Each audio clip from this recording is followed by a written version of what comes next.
New Wave has done its thing, or it started to, infiltrating mainstream literary fiction with its science fiction flavours. The cultural revolution of the 60s is continuing apace in the 1970s, with the whiff of pot, the swish of bell-bottom jeans, and the likes of glam, prog and punk rock still ahead of us. The past is dead, and space opera with it, at least in the cheesy, basic, goody two-shoes format familiar from its heyday. Like any organism dealing with existential threats, space opera continued to evolve, to adapt, and with it perhaps the quality of the writing. 1977's Gateway by Pohl unfolds on an asteroid hollowed out by the mysterious Hichi, featuring nearly 1,000 functional starships of varying capacities, left behind by the enigmatic alien race. The story revolves around Bob Broadhead, a miner turned lottery winner who invests his windfall in a one-way ticket to Gateway. Despite the allure of potential riches, the treacherous nature of the Hichi technology casts a shadow over the prospectors' endeavours. Risking their lives, individuals embark on starship missions with unpredictable destinations, durations, and uncertain returns. The story alternates between Bob's experiences at Gateway and beyond, and his therapy sessions with Siegfried von Schrink, an artificial intelligence Freudian therapist. Earth is depicted as a dystopian landscape suffering from overpopulation, pollution, and food shortages, which drives humans to desperate measures. The Hichi expeditions become a last-ditch effort to find technologies that might avert impending catastrophe. Gateway explores the psychological toll on prospectors like Bob, emphasising their struggles, relationships, and the moral dilemmas arising from their perilous journeys. Gateway's a gripping tale that combines elements of space opera and science fiction with psychological drama as Bob grapples with survivor guilt after a disastrous mission near a black hole. We get human weaknesses, the desperation of exploration, and the mysteries surrounding the Hichi. The combination of present tense therapy sessions and past tense Gateway experiences adds real depth to Bob's character, and the traumatic events that led to Bob's current mental state are slowly revealed to us during the book. The Mote in God's Eye by Larry Niven and Jerry Pournelle is a modern space opera classic.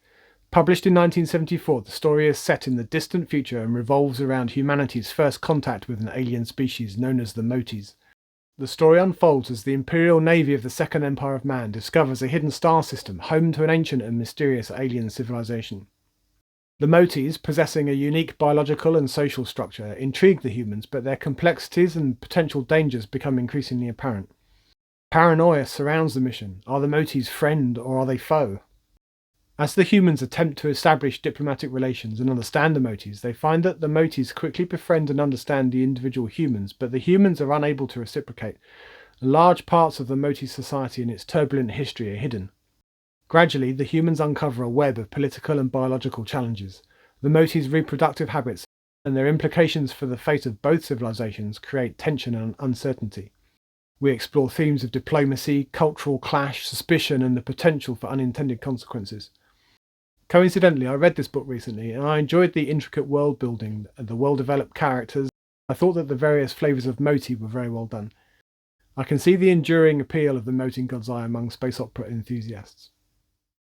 Hello, I'm John, you're watching SciFiScavenger. Welcome, and if you're new around here and this is the kind of science fiction content that you like, then I encourage you to subscribe, and you could hit the like button while you're at it. Thank you, it really helps me to grow the channel. Also published in 1974, the Centauri device by M. John Harrison challenges traditional space opera conventions and introduces us to a passive protagonist, John Truck, in a bleak and complex universe. The story unfolds in the year 2367, where Truck, a spaceship captain, lives in a dystopian world controlled by corrupt politics, organised crime, and a peculiar religious cult called the Openers. The universe is far from anthropocentric and comprehensible, breaking away from conventional space opera norms. Truck's ordinary, rather seedy life takes a drastic turn when he becomes the target of various factions, including the Israeli world government and the United Arab Socialist Republics, the interstellar anarchists, and the scatological Openers, all vying for control of the mysterious Centauri device to which Truck holds the genetic key. The Centauri device explores Truck's attempts to escape one group, only to be ensnared by another, creating a riveting tale of pursuit and intrigue. Despite occasional ironic tones reminiscent of other authors like Douglas Adams, the novel embraces space opera tropes while maintaining new wave sensibilities. The story is seedy and depressing, portraying a galaxy filled with casual brutality and an overarching sense of despair. Harrison's contempt for ideology underpins the story, criticising both capitalist and socialist systems. The Centauri device is a unique blend of space opera, proto-cyberpunk and dystopian science fiction, offering a complex mix of themes. Intended to be a kind of anti-space opera, many consider this book to be the genesis, the point of rebirth of a reinvigorated space opera. Perhaps this is where the grit, the realism and the seriousness begins, embraced later by the likes of Hamilton, MacLeod and Reynolds. In Joe Haldeman's The Forever War, we witness the extraordinary odyssey of William Mandela, a physics student thrust into an elite military force drafted to combat the inscrutable Taurans, an alien enemy. Trained intensely on Earth and the distant icy planet Charon, Mandela and his fellow recruits grapple with extreme conditions resulting in many casualties. Using collapsars for instantaneous interstellar travel, Mandela's first encounter with the Taurans triggers a hypnotically induced massacre, setting the stage for a war spanning centuries. The novel intricately explores the effects of time dilation, where Mandela ages slowly compared to the rapidly changing Earth. As society evolves with overpopulation and unconventional measures such as promoting homosexuality to control birth rates, Mandela and his lover and fellow soldier Mary Gay Potter confront these societal transformations. Fighting battles with advanced weaponry and adapting to a world altered by time, Mandela's story becomes a poignant reflection on the senselessness of prolonged conflict. Discovering that the war originated from a misunderstanding, the story takes an unexpected turn, questioning the futility of interstellar wars. Haldeman combines themes of love, loss, and the absurdity of war, using military space opera to reflect his own experiences in Vietnam. Do let me know in the comments if there are other space operas from the 70s that you love that I've missed. Brian Stableford's Star Pilot Grainger series consists of 6 books published between 1972 and 1975. Grainger is a renowned pilot with an acerbic, sarcastic wit and serves as our narrator for these stories. Stableford conceived Grainger as a pacifist, an anti-hero almost, someone that is driven by events rather than single-handedly driving the plot like some space opera heroes of old. But don't worry, there are adventures aplenty, starting with 1972's Halcyon Drift. Star Pilot Grainger finds himself stranded on the desolate fringes of the notorious Halcyon Drift, where a tragic crash claims the life of his partner, Michael Lapthorne. Surviving on this alien-infested planet, Grainger's distress signal is eventually intercepted by the Ella Morita, a ship on the hunt for the legendary Lost Star, concealed within the treacherous drift. Grainger's return to civilization is marred by the Caradoc Company's legal claim for damages, deeming their response to his distress call a costly diversion from their own mission. Encountering Lapthorne's family and the ambitious Johnny, Grainger's fate takes a twist when offered a chance to fly the Hooded Swan, a groundbreaking ship on a mission to recover the Lost Star. Guided by the enigmatic Wind, a symbiote that helped him survive whilst he was awaiting rescue, and propelled by his own suspicions, Grainger embarks on a perilous journey that involves assassination attempts, ancient secrets, and a daring venture into the dangerous drift. As alliances form and betrayals unfold, Grainger's quest becomes a test of his piloting skills and his moral compass. The discovery of the Lost Star, laden with the secrets of a lost planet, triggers a high-stakes race against time, with the Caradoc Company attempting to thwart their return. The Hooded Swan's escape from Caradoc's destructive ambitions becomes a thrilling climax, showcasing Grainger's resilience and the winds of fate that guide him through this enthralling interstellar saga. James Bond in space!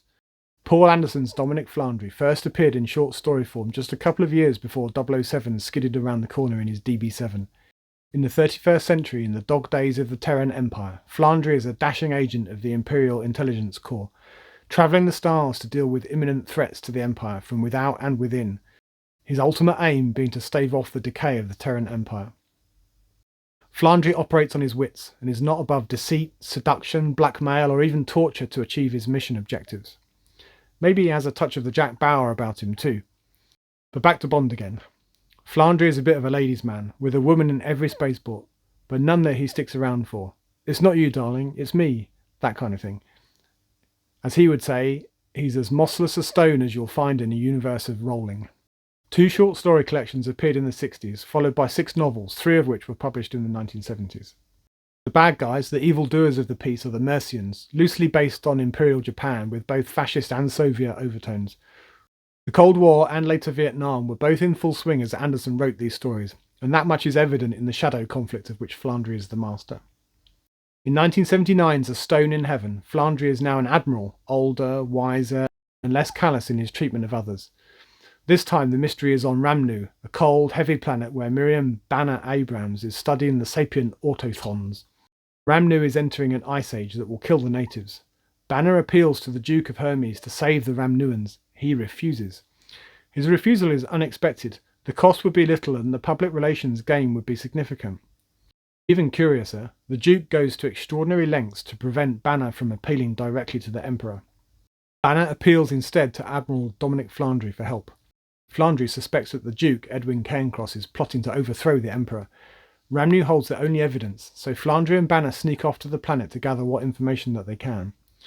There they are aided by Ramnuan natives, most particularly by Yule, the Ramnuan female that Banner has developed a close friendship with. Banner is the love interest in this book, and this time it seems like it might be for keeps. We can't cover space opera in the 1970s without mentioning a certain rather popular movie. I am of course referring to Star Wars, the phenomenal success of which spawned a multi-billion-dollar movie and accessory franchise. I was 6 or 7 when this came out, and I loved every second of it and have seen it a zillion times since. George Lucas was the ideas man, but Alan Dean Foster ghost wrote the novelisation of the first movie. He also wrote, and this time was credited with, a second book which was intended to form the basis for a low-budget sequel if Star Wars was moderately successful. Obviously it did way better than that, breaking all box office records, and The Empire Strikes Back was the eventual result.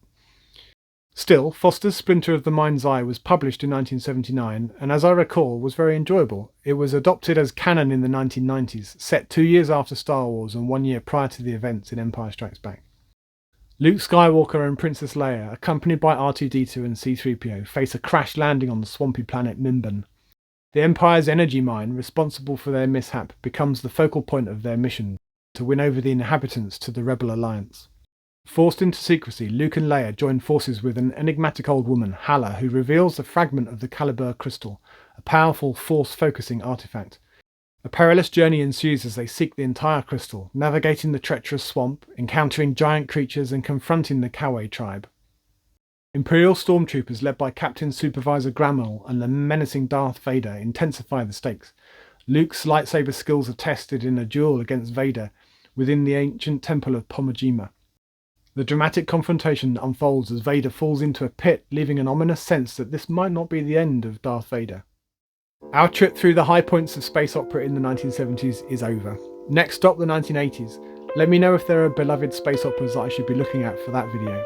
And if you enjoyed this, you can watch the 1960s episode up here, or you can binge watch the full series down here. As always, thanks for watching, and until next time, bye for now.